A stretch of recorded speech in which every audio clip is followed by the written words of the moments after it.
크리스마스는 예수 그리스도께서 탄생하신 날입니다. 그런데 오늘날에는 그리스도 없는 크리스마스를 보내는 사람들이 너무나 많이 있습니다. 크리스마스에 예수는 없고 산타만 있습니다. 크리스마스는 산타클로스 할아버지가 착한 어린이에게 선물을 주는 날이 아닙니다. 크리스마스는 우리 구주 예수님이 탄생하신 날입니다. 인류 역사상 가장 놀랍고 가장 위대한 날입니다. 왜냐하면 죄 많은 우리 인간을 구원하기 위해서 하나님이 친히 육신을 입고 이 땅에 오셨기 때문입니다. 이 엄청난 사건을 성경은 이렇게 말씀하고 있습니다. 예수 그리스도의 나심은 이러하니라. 그의 어머니 마리아가 요셉과 약혼하고 동거하기 전에 성령으로 잉태된 것이 나타났더니, 첫째로 예수님은 성령으로 잉태되셨습니다. 예수님은 동정녀 마리아의 몸에 성령으로 잉태되신 겁니다. 여러분, 이것은 놀라운 신비입니다. 이것은 믿음으로 우리가 겸허히 받아들여야 되는 것이지 연구하고 분석해서 이해되는 일이 아닙니다. 어떻게 처녀의 몸에, 동정녀의 몸에 성령으로 아기가 잉태될 수 있을까?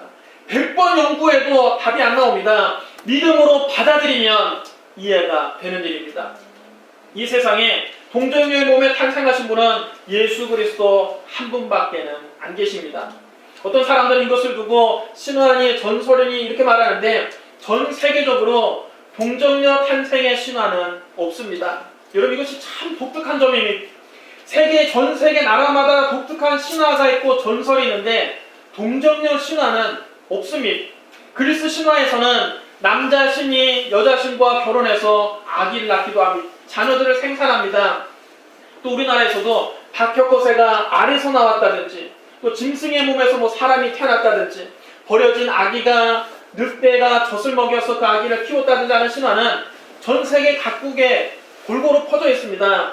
또 기적적으로 갓난아기가 태어나자 그 갓난아기에서 빛이 나와서 온 집안을 환하게 밝혔다는 이런 신화적인 표현은 얼마든지 있습니다. 그러나 이런 신화와 전설들도 다 아기가 태어날 때는 남녀가 동침한 후에 잉태했다고 말하고 있습니다. 신화나 전설은 모두 다 인간이 지어낸 얘기입니다. 인간이 상상력을 발휘해서 기발하게 꾸며낸 얘기입니다. 신화와 전설이 그 내용이 여러분 황당하긴 하지만 다 인간의 상상력의 범위 안에 있는 것입니다. 그렇기 때문에 여러분, 나라마다 다 비슷비슷한 신화가 있고 비슷비슷한 전설이 있습니다. 그러나 동정녀를 통한 탄생은 인간의 상상을 초월하는 것입니다. 이건 여러분 인간의 상상력 밖의 일입니다. 여러분, 인간의 상상력의 한계를 뛰어넘기 때문에 동정녀 탄생에 관한 신화나 전설은 없는 것입니다. 여러분, 이것은 하나님의 방법입니다. 하나님께서 인간의 육체를 입고 이 땅에 오시기 위해서 비상한 방법으로 이 세상에 오셨습니다. 바로 성령의 능력으로 처녀의 몸에 잉태되신 겁니다. 여러분, 그것이 어떻게 가능할 수 있을까요? 어떻게 처녀의 몸에 아기가 잉태될 수 있을까요? 하나님이시기 때문에 가능한 것입니다.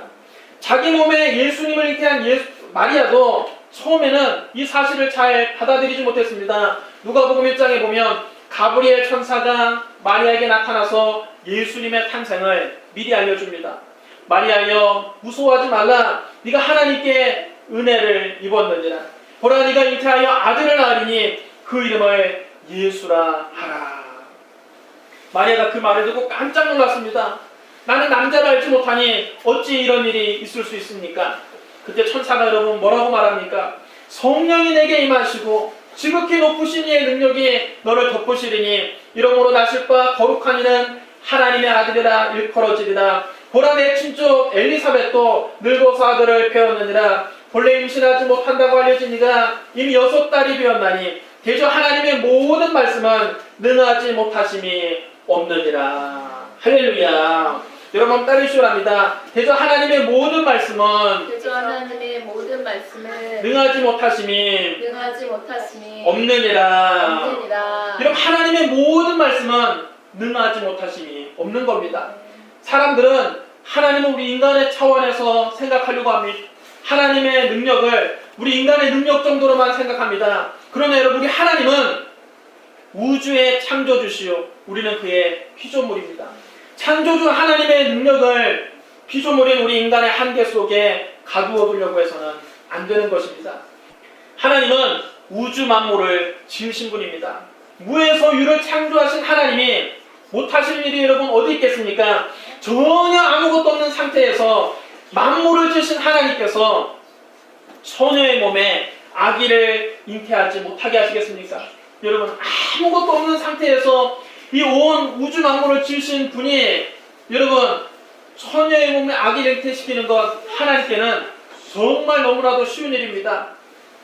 그러나 하나님의 아들이 이 땅에 오시는 데에는 넘어야 할 산이 많이 있었습니다. 예수님의 탄생은 처음부터 험난한 길이었습니다. 그래서 하나님은 신실한 두 청년을 선택하셨습니다. 바로 마리아와 요셉입니다. 마리아는 주의 천사의 계시를 듣고 그 말씀이 자기에게 이루어지기를 허락했습니다. 마리아는 가브리엘 천사에게 이렇게 대답합니다. 주의 여종이오니 말씀대로 내게 이루어지리이다. 여러분, 이 대단한 헌신이 아닐 수 없습니다. 결혼도 하지 않은 처녀가 자기 몸에 아기가 잉태된다는 그 하나님의 계시를 받아들인 겁니다. 여러분, 오늘날에는 결혼하기 전에 속도 위반으로 잉태하는 처녀들이 너무 많아서 사실 그거 가지고 문제도 삼지 않습니다. 심지어는 우스갯소리로 첫 아이는 혼수품이다 이런 말도 있습니다. 그러나 그 당시 여러분 그렇지 않았습니다. 이것은 자기의 목숨을 잃을지도 모를 일입니다. 모세율법에 이렇게 기록되어 있습니다. 처녀인 여자가 남자와 약혼한 후에 어떤 남자가 그의 성읍 중에서 만나 동침하면 너희는 그들을 둘 다 성읍문으로 끌어내고 그들을 돌로 쳐 죽일 것이니 그 처녀는 성 안에 있으면서도 소리 지르지 아니하였으며 그 남자는 그 이웃의 아내를 욕보였습니다. 너는 이같이 하여 너희 가운데서 악을 제할지니라. 약혼한 처녀가 부정한 행위로 정조를 잃으면 돌에 맞아 죽임을 당하는 극형에 처해졌습니다. 여러분, 그 당시 사회의 율법이 이렇게 엄했는데 마리아는 자기의 목숨을 잃을 수 있는 일이지만 주의 여종이오니 말씀대로 내게 이루어지리이다 하나님께 고백한 것입니다. 자기의 생사를 온전히 하나님께 맡긴 겁니다. 하나님의 뜻을 이루기 위해서 자기의 생명을 내놓는 헌신을 한 것입니다. 여러분, 마리아는 이처럼 희생을 각오하고 헌신했지만 더 큰 문제는 여러분 요셉입니다. 요셉은 소문을 통해서 자기의 약혼녀 마리아가 임신했다는 소식을 들었습니다. 자기는 마리아와 동침한 적이 없는데 자기 약혼녀가 임신했다는 겁니다. 여러분, 이것을 용납할 수 있는 남자가 어디 있겠습니까? 요셉은 심각하게 고민했습니다. 요셉에게는 두 가지 방법이 있었습니다. 하나는 약혼녀 마리아가 임신한 사실을 공개적으로 밝힌 후에 당시 사회의 관습을 따라서 법대로 해결하는 겁니다. 나는 마리아와 동침한 적이 없는데 내 약혼녀가 임신했습니다. 그렇게 알려지면 마리아는 사람들에게 수치와 망신을 당하고 돌에 맞아 죽습니다. 또 다른 한 가지 방법은 파혼 증서를 써주고 조용히 마리아를 버리는 겁니다. 그 사이에서 요셉은 고민하다가 두 번째 방법을 선택했습니다. 여러분, 요셉이 얼마든지 첫 번째 방법 선택할 수 있지 않습니까? 자기 약혼녀가 자기와 상관도 없이 임신했는데 요셉이라고 여러분 분노하지 않았겠습니까? 마리아에게 배신감이 들지 않았겠습니까? 요셉이 그 사실을 공개적으로 밝혀서 마리아에게 복수할 수 있었을 것입니다. 그러나 요셉은 이 사실을 드러내지 않고 가만히 마리아와 관계를 끊고자 했습니다. 여러분, 대단한 인격이 아닐 수 없습니다. 성경은 요셉을 가리켜 의로운 사람이라고 말을 합니다. 이것은 율법적인 의를 말하는 것이 아닙니다. 그는 구약의 율법을 넘어서 신약의 사랑의 계명을 지킨 사람입니다. 요셉은 마리아가 자기와 무관하게 임신했다는 것을 알고도 그 마리아를 살리려고 한 것입니다. 어찌하든지 저 여자를 살려줘야 되겠다. 그래서 가만히 끊고자 한 것입니다. 요셉이 이렇게 고민할 때에 마리아와 헤어지려고 할 때 주의 사자가 요셉의 꿈속에 나타났습니다. 요셉의 꿈속에 나타난 천사는 마리아의 잉태에 대해서 요셉에게 사실을 알려줍니다. 다윗의 자손 요셉아, 네 아내 마리아 데려오기를 무서워하지 말라. 그에게 잉태된 자는 성령으로 된 것이니라. 할렐루야. 요셉은 꿈속에서 마리아의 임신이 어떤 다른 남자와 분류를 통해서 이루어진 것이 아니라 성령으로 잉태됐다는 사실을 듣게 되었습니다. 그런데 여러분, 문제는 과연 이 사실을 믿을 수가 있겠느냐는 겁니다. 제가 꿈속에서 천사를 만나긴 했지만 여러분, 이 사실을 믿음으로 받아들일 수 있는 사람이 몇 명이나 되겠습니까? 아무리 하나님 말씀이라 할지라도 이성적으로 아무리 생각해도 이해가 되지 않습니까? 남자와 동침을 하지 않았는데 임신이 됐다는 것도 믿을 수가 없고, 상식적으로도 말이 안 되는 일입니다. 과거에 몇천 년에 거쳐서도 이런 얘기를 한 번도 들어본 적이 없습니다. 경험적으로도 들어본 적이 없는 일입니다. 그런데 여러분, 이렇게 받아들일 수 없는 사실을 하나님의 말씀으로 들었을 때 요셉이 여러분 어떻게 했습니까? 오늘 성경에 보면 요셉이 잠에서 깨어 일어나 주의 사자의 분부대로 행하여 그의 아내를 데려왔다고 말씀하고 있습니다. 주의 말씀이 분부하신 대로 그대로 행했다는 것입니다. 요셉은 자기의 이성으로도 이해가 안 되고 자기의 상식으로도 도무지 납득이 안 되고 자기가 경험으로도 들어본 적이 없는 일이었지만 하나님 뜻에 순종했습니다. 여러분, 우리가 하나님 말씀에 순종해 나갈 때 나의 이성과 상식과 경험에 맞지 않는 일이 종종 일어날 때가 있습니다. 우리가 기도 중에 또는 성경을 읽을 때 하나님 말씀을 들을 때 하나님이 내게 명령하시는 것이 도무지 이해가 안 될 때가 있습니다. 내 상식으로는 납득이 안 될 때가 있습니다. 과거의 경험으로도 도저히 들어본 적이 없는 일일 때가 있습니다. 그럼에도 불구하고 하나님 말씀이 내게 임했을 때 믿음으로 받아들이고 그대로 그 분부대로 따르는 것이 바로 순종입니다.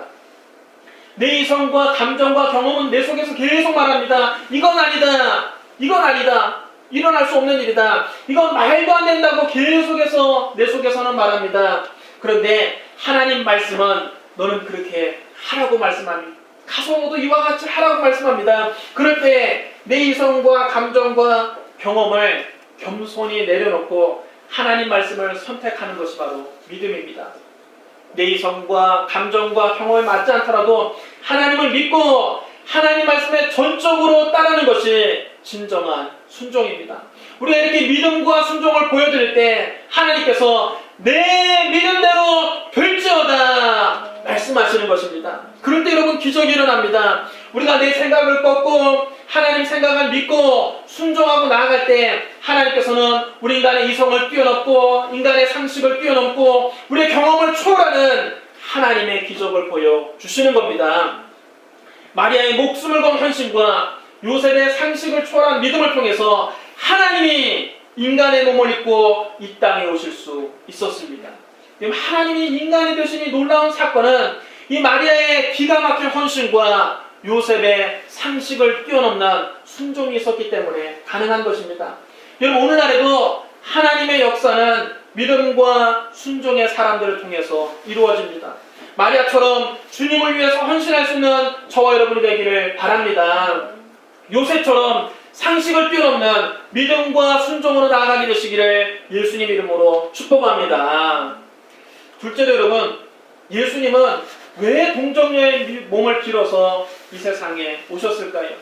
그토록 위험한 일인데 왜 굳이 처녀의 몸을 빌려서 이 세상에 오셨을까요? 왜 마리아와 요셉에게 그토록 받아들이기 힘든 엄청난 희생과 믿음을 요구하셨을까요?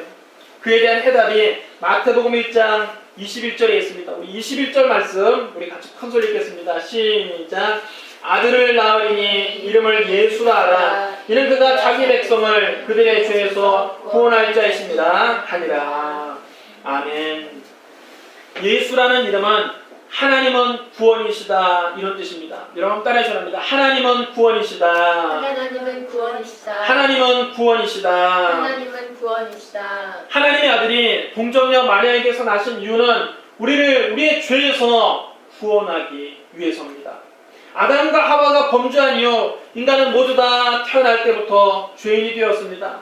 아담의 씨를 받고 태어난 사람은 태어날 때부터 그 안에 죄의 DNA를 가지고 태어납니다. 성경은 단호하게 말씀합니다. 의인은 없나니 하나도 없으며 모든 사람이 죄를 범하였음에 하나님의 영광이 되지 못하더니, 그러므로 한 사람으로 말미암아 죄가 세상에 들어오고 죄로 말미암아 사망이 들어왔나니 이와 같이 모든 사람이 죄를 지었으므로 사망이 모든 사람에게 이르렀느니라. 여러분, 인간은 하나같이 다 죄인입니다. 죄 가운데 잉태돼서 죄 가운데 태어나서 매일같이 죄를 지으며 살아갑니다. 인간이 여러분 태어날 때부터 죄인이라는 것은 우리가 어린아이들을 자세히 관찰해보면 알 수가 있습니다. 어린아이가 자라서 이제 말을 배우기 시작할 쯤 되면 자기가 잘못한 것을 여러분 스스로 알게 되어 있으니 자기 다 자의식이 있습니다. 그래서 자기가 엄마에게 혼날 일을 해놓고 난 다음에는 완전히 시치미를 떼고 거짓말을 합니다. 서슴없이 거짓말을 합니다. 뻔히 엄마가 볼 때 다 보이는데 거짓말인 게 보이는데 자기 나름대로 자기 죄를 감춘다고 자기 잘못을 감춘다고 태연하게 거짓말을 합니다. 그게 참 신기하죠. 누가 가르치지도 않았는데 어린 아이가 이제 말 배우는 아이가 거짓말을 스스로 한다는 것, 말을 꾸며내서 한다는 거 여러분 신기하지 않습니까? 어린 자식에게 네가 이런 위기의 상황을 만날 때는 적당히 거짓말을 해라 가르치는 부모가 여러분 누가 있겠습니까? 아무도 안 가르쳤는데 희한하게 자기가 알아서 거짓말을 지어냅니다. 어린아이 속에도 죄의 본성이 들어있는 것입니다. 여러분 자기 동생이 태어나서 엄마의 관심과 사랑을 동생에게 뺏기게 되면 동생을 미워하고 시기하고 투정을 부리는 경우를 종종 보게 됩니다. 첫째에게서 내내 엄마 사랑을 독차지하다가 둘째가 태어나고 나서 엄마의 관심이 둘째에게 더 많이 쏠리고 나면 첫째가 시기하고 질투합니다. 동생을 미워합니다. 어린 동생이 자기 장난감을 가지고 놀면 자기 거 가지고 논다고 아주 사정없이 동생을 때리기도 합니다. 또 엄마가 안 보는 곳에서는 몰래 가서 동생을 꼬집기도 합니다. 여러분 동생이 태어나면 너는 동생을 미워하고 시기하고 동생을 꼬집으라고 가르치는 부모가 여러분 누가 있겠습니까? 그런 건 아무도 안 가르쳤는데 스스로 여러분 그렇게 한다는 것이죠. 이런 것을 볼 때 인간은 태어나면서부터 죄의 본성을 태어났다는 것을 우리가 알 수가 있습니다. 여러분 아담의 씨를 받아 태어난 인간은 누구나 별 도리 없는 죄인입니다. 뿐만 아니라 우리는 살아가면서 스스로도 매일같이 죄를 범하며 살아갑니다. 나는 태어나서 한 번도 죄를 짓지 않았는데요. 자신 있게 말할 수 있는 사람 여러분 누가 있습니까? 우리는 하루도 몇 번씩 죄를 범합니다. 알고도 죄를 짓고 모르고도 죄를 짓습니다. 생각하는 것이 죄요, 말하는 것이 죄요, 행동하는 것이 다 죄뿐입니다. 내 평생 살아온 길 뒤를 돌아보니 걸음마다 자욱마다 다 죄뿐입니다. 그럼 여러분 인간은 모두 다 원죄와 자범죄를 가지고 있습니다. 태어나면서부터 죄성을 가지고 태어나고 죄의 DNA를 가지고 태어나고 살아가면서도 스스로 많은 죄를 지으며 살아갑니다. 그런데 성경은 말씀하시기를 죄의 싹은 사망이라고 했습니다. 죄값은 죽음으로 갚아야 된다는 것입니다. 인간은 모두 다 죄로 말미암아 죽을 수밖에 없고 죽으면 영원히 꺼지지 않는 불과 유황에 떨어질 수밖에 없습니다. 그런데 하나님 우리를 구원하기를 원하시는 것입니다. 우리를 죄진 인간을 사랑하셔서 어찌하든지 살리기를 원하시는 겁니다. 하나님을 거역하고 죄로 말미암아 추악하게 더러워진 인간을 하나님은 그래도 사랑하셨습니다. 그리고 어찌하든지 이 불쌍한 인간들을 구원하기로 작정하셨습니다. 그런데 인간을 구원하려면 반드시 그 죄값을 갚아야 됩니다. 죄값을 치러야 됩니다. 죄값을 청산하지 않고 그냥 인간에게 죄가 없다고 해주면 하나님의 공의는 무너지는 것입니다. 여러분, 그럼 하나님은 불의한 하나님이 되고 맙니다. 죄값을 다 치르고 인간을 구원해야만 정의로운 하나님이신 겁니다. 하지만 인간에게는 죄를 갚을 능력이 없습니다. 모든 인간이 다 죄인인지라 다 영원한 죽음을 당할 수밖에 없는 처지입니다. 그렇다면 누군가 죄값을 대신 갚아주어야만 합니다. 누군가 죄 없는 분이 인류를 대신해서 심판을 받고 죽어야만 합니다. 그래서 하나님께서 신인간의 몸을 입고 이 땅에 오신 겁니다. 예수님은 우리의 대속됨을 하기 위해서 인간의 몸을 입으신 겁니다. 단 인간의 몸을 입고 이 세상에 오시되 아담의 씨를 받아서 태어나면 안 됩니다. 그러면 태어날 때부터 이미 죄인이 되어버리기 때문입니다. 그래서 예수님은 동정녀의 몸에 성령으로 잉태되신 겁니다. 아담과 하와가 타락한 직후부터 벌써 하나님께서는 여자의 후손을 통해서 인류를 구원하실 것을 계획하고 계셨습니다. 인간을 꾀어 하나님을 반역하게 만든 사탄에게 하나님은 이렇게 말씀하셨습니다. 내가 너로 여자와 원수가 되게 하고 내 후손도 여자의 후손과 원수가 되게 하리니 여자의 후손은 내 머리를 상하게 할 것이요 너는 그의 발꿈치를 상하게 할 것이니라. 장차 여자의 후손에 나타나서 사탄에게 치명적인 패배를 안겨줄 것이고 사탄은 그의 발꿈치 정도만 겨우 상하게 할 것이라는 것입니다. 여기서 그럼 여자의 후손이 누굽니까? 바로 동정녀 마리아의 몸에 성령으로 잉태되신 예수 그리스도를 가리키는 것입니다. 모든 인류는 다 아담의 씨를 받아 태어난 남자의 후손인데 예수님만 아담의 씨를 받지 않고 동정녀의 몸에 잉태되셨습니다. 그럼 여러분, 하나님께서는 벌써 창세기에서부터 아담과 하와가 타락한 직후부터 예수님께서 여자의 후손으로 이 세상에 오셔서 십자가에서 마귀의 정사와 권세를 꺾으시고 승리하실 것을 예언하신 겁니다. 또 예수님께서 이 땅에 태어나기 약 700년 전에 하나님께서는 선지자 이사야의 입을 통해서 또 한 번 예수님께서 처녀의 몸에서 나실 것을 예언하셨습니다. 이사야 7장 14절입니다. 그러므로 주께서 친히 징조를 너희에게 주실 것이라. 보라, 처녀가 잉태하여 아들을 낳을 것이요 그의 이름을 임마누엘이라 하리라. 할렐루야.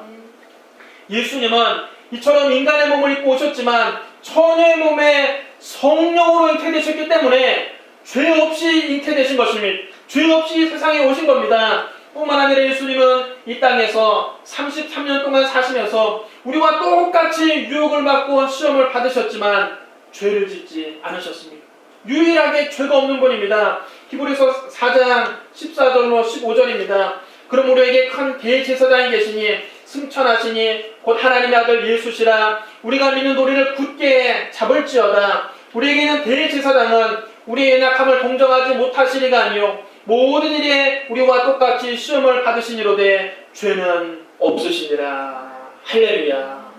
예수님이 이 세상에 33년 동안 사시면서 우리와 똑같이 시험을 받으셨습니다. 똑같이 죄의 유혹을 받으셨습니다. 그런데 예수님은 죄를 짓지 않으셨습니다. 예수님은 죄 없이 이 세상에 오셔서 죄 없이 33년을 사시다가 십자가 위에서 당신의 몸을 희생 제물로 내놓으신 것입니다.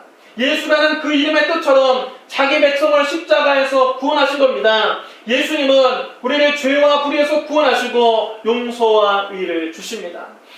예수님은 마귀와 세속에서 또 우리를 건져내어 성령 충만을 주시고 거룩한 삶을 살게 하십니다. 하나님과 원수되었던 우리를 십자가에서 화해시키시고 하나님을 아빠 아버지로 부르게 하셨습니다. 우리의 마음의 병과 육신의 병을 치료하시고 우리에게 영육간의 건강을 주십니다. 가난과 저주를 청산하시고 부요와 축복이 넘치게 하십니다. 허무와 무미에서 방황한 우리를 건져내셔서 영원한 하나님 나라의 꿈과 비전을 주십니다. 사망과 음부에서 우리를 건지시고 영생과 천국을 우리에게 주신 겁니다. 여러분, 이 예수님을 여러분의 구주로 믿으시면 큰 소리로 아멘 하시기 바랍니다. 네. 할렐루야. 셋째로 여러분, 2000년 전 동정녀의 몸에서 태어나신 그 아기 예수님이 지금 21세기를 사는 나와는 무슨 상관이 있는 걸까요? 2000년 전에 태어나신 그 예수님이 지금 오늘을 살고 있는 우리와 어떤 상관이 있습니까? 천사는 요셉에게 이렇게 말했습니다. 이 모든 일이 된 것은 주께서 선자로 하신 말씀을 이루려 하심이니 이르시되 보라, 처녀가 잉태하여 아들을 낳을 것이요 그의 이름은 임마누엘이라 하리라 하셨으니 이를 번역한즉 하나님이 우리와 함께 계시다 함이라. 할렐루야. 임마누엘이란 말은 하나님이 우리와 함께 계신다 이런 뜻입니다. 여러분 따라하셔야 합니다. 하나님이 우리와 함께 계신다. 하나님이 우리와 함께 계신다. 하나님이 우리와 함께 계신다. 하나님이 우리와 함께 계신다. 나 같은 죄인을 살리기 위해서 하나님이 천한 인간의 몸을 입고 이 땅에 오셨습니다. 하나님께서 나와 함께하기 위해서 하늘 보좌를 버리시고 낮고 천한 인간의 육신을 입고 이 땅에 오신 것입니다. 이것은 여러분 어마어마한 사건입니다. 우주적인 대사건입니다. 시간과 공간과 물질을 창조하신 창조주가 우리와 똑같은 피조물의 형상을 하고 시간 속으로, 공간 속으로, 물질 속으로 들어오신 겁니다. 여러분 엄청난 사건입니다. 초월자 하나님께서 우리와 똑같은 피조물이 되셨다는 사건, 이건 여러분 어마어마한 사건이 아닐 수 없습니다. 사랑은 멀리서 기다리는 것이 아닙니다. 진정한 사랑은 내가 그에게 가까이 가서 그와 함께하는 것이 진정한 사랑입니다. 사랑은 그가 나처럼 되기를 바라는 것이 아닙니다. 진정한 사랑은 내가 그와 같이 되는 것입니다. 여러분이 남편을 사랑한다면 남편을 나와 같이 만들려고 바가지 긁지 마십시오. 나와 똑같은 생각을 하게 하려고 바가지를 긁으면서 남편을 움직이려고 하지 마십시오. 남편 입장에서 한번 생각해 보십시오. 여러분이 아내를 사랑한다면 아내를 나와 같이 만들려고 시집살이 시키지 마십시오. 아내의 입장에서 이야기하십시오. 여러분이 자녀를 사랑한다면 자녀를 나처럼 만들려고 닥달하지 마십시오. 내 생각을 따르게 하려고 강요하지 마십시오. 자신을 낮추고 자녀의 눈높이에 맞춰서 이야기를 해야 됩니다. 자녀의 입장에서 생각해 봐야 됩니다. 그것이 여러분 진정한 사랑입니다. 진정한 사랑은 나를 버리고 그의 입장이 되는 것입니다. 그의 입장에 서서 생각하고 그의 입장에 서서 이해하고 그의 입장에 서서 말하고 그의 입장에 서서 아픔과 고통을 함께 짊어지는 것이 진정한 사랑입니다. 자꾸만 사람을 변화시키려고 자기는 안 변하면서 자꾸 주변 사람을 변하게 만들려고 하니까 주변 사람을 괴롭게 하는 것입니다. 진정한 사랑은 주변 사람을 괴롭혀서 나와 같은 생각을 갖게 하려고 하는 것이 아니라 내가 그 사람 입장이 돼서 그 사람 편에서 한번 생각해 보는 것입니다.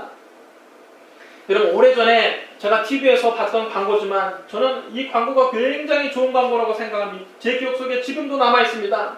한 여고생이 백혈병에 걸려서 병실에 입원해 있습니다. 항암 치료를 받느라 머리카락이 다 빠져버렸습니다. 이 여학생은 머리카락이 하나도 남아있지 않은 자기 모습을 보면서 너무나 우울한 표정으로 창밖을 응시하고 있습니다. 한창 감수성이 예민한 사춘기에 그 여학생이 머리카락이 없으니 얼마나 마음의 상처가 크겠습니까? 온 세상을 다 이런 표정을 짓고 창밖을 내다보고 있는데 자기 혼자 눈물이 주르륵 흐르고 있죠. 그때 똑똑똑 노크 소리와 함께 친구들이 꽃을 하나를 안고서 병실에 방문했습니다. 친구들 모습을 보자마자 이 여학생이 제일 먼저 하는 행동이 자기 머리카락을 감추는 것입니다. 자기 손으로 머리를 감싸 안고 자기 머리카락 없는 모습을 감추려고 하는데 친구들이 밝게 웃으면서 쓰고 왔던 모자를 다 벗었습니다. 다 털모자를 쓰고 왔는데 털모자를 벗어보니까 그 모습을 보고 이 환자였던 여학생도 그제서야 환하게 웃습니다. 왜냐하면 친구들이 다 자기와 똑같이 머리를 파랗게 삭발을 하고 왔기 때문입니다. 여러분, 저는 이것이 진정한 우정이라고 생각합니다.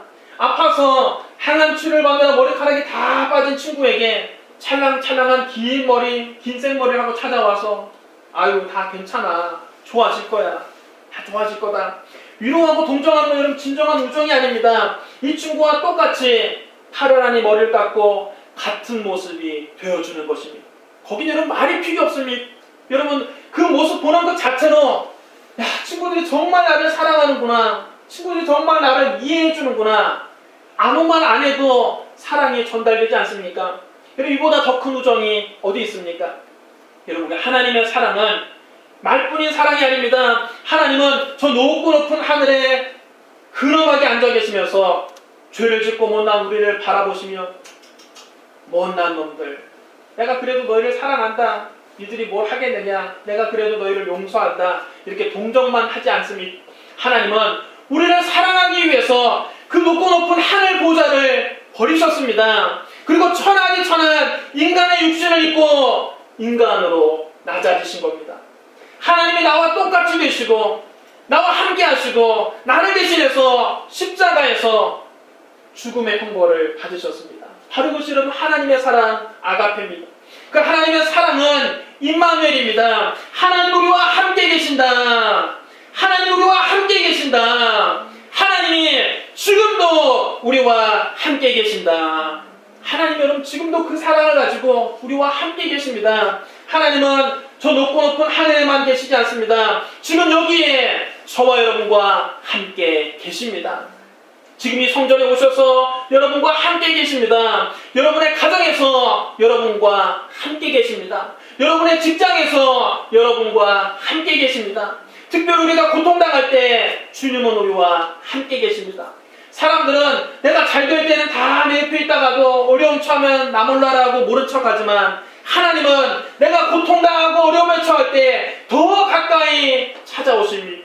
더 가까이 오셔서 나와 함께 계십니다. 온 세상 날 버려도 주 예수 안 버리십니다.